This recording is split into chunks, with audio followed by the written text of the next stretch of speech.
Folks, everything new under the sun. Here's my one-handed unbox of a Daly 5 amp balancer. This is straight from the Daly website. I ordered it straight out there. Came on the slow ship from China. And here's what you get. You get your manual, which is very, very basic. Again, I'll do this with one hand. Has a picture of how you're supposed to connect it. There's Chinese and English on here. Super simple instructions. Nothing to it. I think it's somewhere it says don't hurt yourself. So anyways, it is straightforward. Here's what you get. You get your two leads here. Now these are numbered, if you see. So it tells you the battery number. Of course, this is specific to a 16S configuration. 5 amp active bouncer, 16S, quality controlled. There's the ports, plus minus it shows. That's it. It's got some weight to it, but we know it's full of capacitors. If you've looked at these things on other YouTube channels, if I was to take this off, you'd just see a whole pile of banks of big old capacitors there. And I got some circuitry as well. But this is a good in between the 1 amp balancer or less active balancer, and then you can get a 10 amp balancer as well. I haven't actually plugged this in yet. I found that when I charge my batteries up, my Daly BMS, I did change some config as well on my Daly BMS, and my batteries seem to be more in balance. But this I'll keep by the side in case I need it, and eventually plug it in. Now, probably what I'll do for these plugs is, because the BMS itself already has wires to each of the cells, I should just be able to kind of tap in instead of using these to go to each of the batteries. It's a rat's nest as is right now, just with the BMS wires there.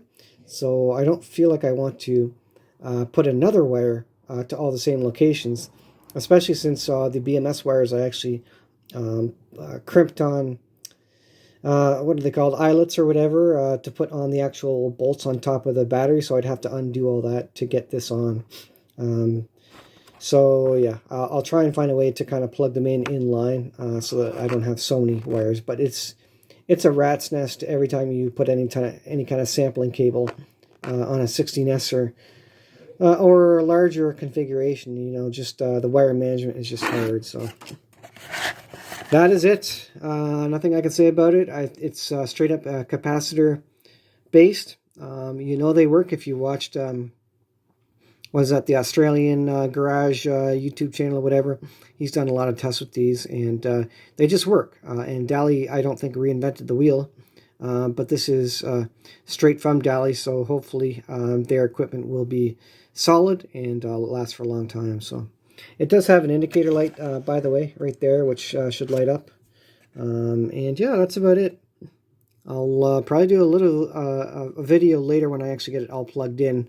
But again, I assume it's just going to work. I assume it's just going to balance batteries as you would expect. So if I have anything other than that, any other experience, then I'll definitely take a video of it. But right now my batteries are balanced because of the config I changed in the BMS itself. Which, as long as you're charging your batteries to full every day, I think it ends up taking care of yourself. It ends up taking care of itself. Rather, the BMS actually does it above a certain voltage. So you only need this if you're really using your batteries hard. And I was not letting my batteries charge up fully each day. I was kind of using them, and on cloudy days it would only charge up to 40%, and then the next day they'd be used again. And so that was a bad scenario for having unbalanced batteries. So again, once you give them a full charge, at least every week or so, I think it gives them the opportunity to come into balance. So I'll leave it there, guys. There you can see, there's the back of it. There are some screws, you can take that apart. Okay, there it is. Taking apart 5 screws on the back. This has got a little foamy, hard foam insert, which holds the capacitors down from the top, I guess, kind of keeps them solid there. And there's all the caps, as you would expect, as you've seen in other videos. And you can get the cheaper homemade ones, I guess, or whatever. There's the LED. Yeah, it doesn't seem like there's much to it. that is that. So hopefully that helps the next guy. Thanks for watching. We'll see you in the next video.